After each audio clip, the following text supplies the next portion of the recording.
Okay, guys, so we're talking about what John termed the 5-second fight, right? What does that mean? Generally, not absolutely, generally from what he saw, when people are really like fighting for their lives, fighting to kill each other, it's usually over within 5 seconds, and the kind of the determining point is usually way less than that, like a fraction of a second, right? John compared it less to like a match or like a boxing match or some sort of prolonged thing like that, more like a joust.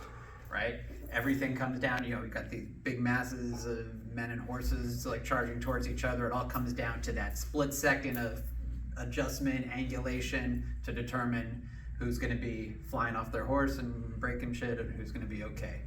Right? So, again, fight for your life is more like that. So that's when we term 5-second fight. I'm not saying it's going to take 5 seconds. Could be a hell of a lot less.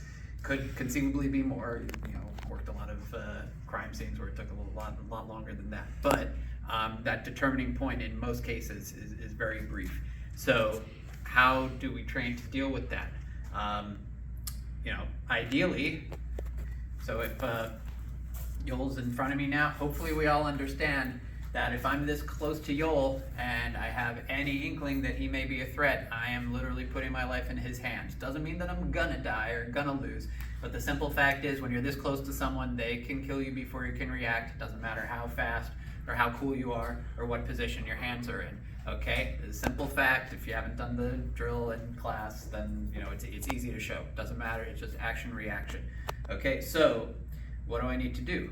Use my awareness to not let this happen in the first place. Make sure that if anyone is, you know, making me uncomfortable or might be a threat, that I'm not being there. Okay, I'm not letting it happen in the first place. I'm not going to places if I can avoid it where people like that may be, to the best of my ability to predict that. Okay, but and if I just in terms of my general awareness, enjoying the outside world around me, looking at all the beautiful things, if I see someone that makes me the least bit uncomfortable, I'm just making sure that he's not a problem. Maybe if there's other people there, you know, something as simple as even if I can't create a lot of distance, I mean, this helps, okay? It's much more difficult for him to attack me through another person or any other sort of cover. Thank you for being my cover. Okay, so obviously make sure it doesn't happen in the first place. And now in class, you know, at a basic level, we'll be doing stuff, hey, stop, stay back. And then we preemptive attack. Again, what do I always have to say? This is assuming I can't go anywhere. He literally has me cornered, or I literally cannot move from this spot. I really have trouble like imagining that situation where maybe you have to stay in the immediate vicinity because you're responsible for someone else, but I could at least maybe walk around something, walk behind cover, you know, maybe don't get myself totally cornered in the first place. There's a lot of stuff that can be going on. Also, at a basic level, we talk about the sphere of influence, right? I have to know what his sphere of influence is. Stick out your leg, please. Okay, so that's approximately how far he can affect things. And so we do stuff like, you know, if he's outside the sphere, he's no threat, but as he moves into my sphere, that's when I need to be doing something. That's why I need to preemptively attack. A couple things to bear in mind. Do not assume that you can read this perfectly, right? Am I close enough right now to hit you and hurt you? Yes. But am I though? Come on, like I can't reach you from here, right? Sure. Am I?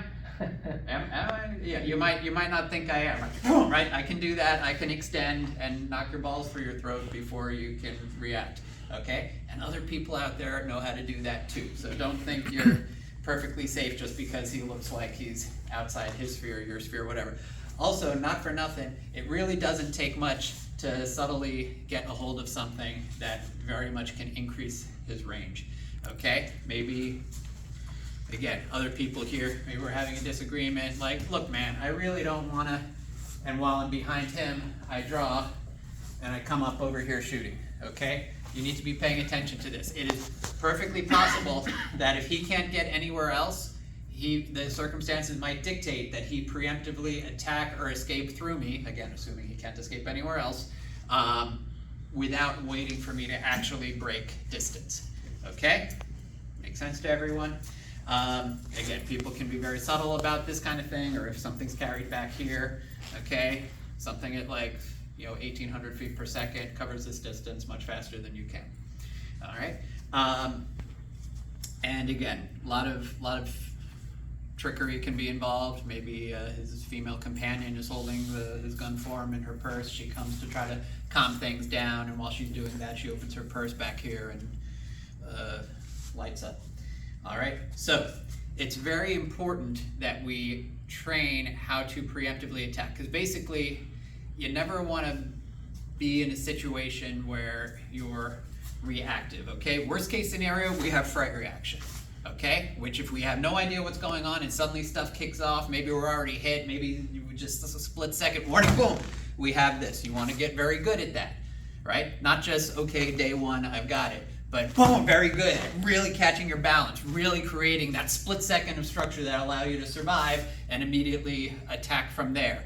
Okay, and fright reaction may not always be this position. If I'm just walking along and he's suddenly on me, and I feel him out, or see him out of the corner of my eye. Fright reaction could be this.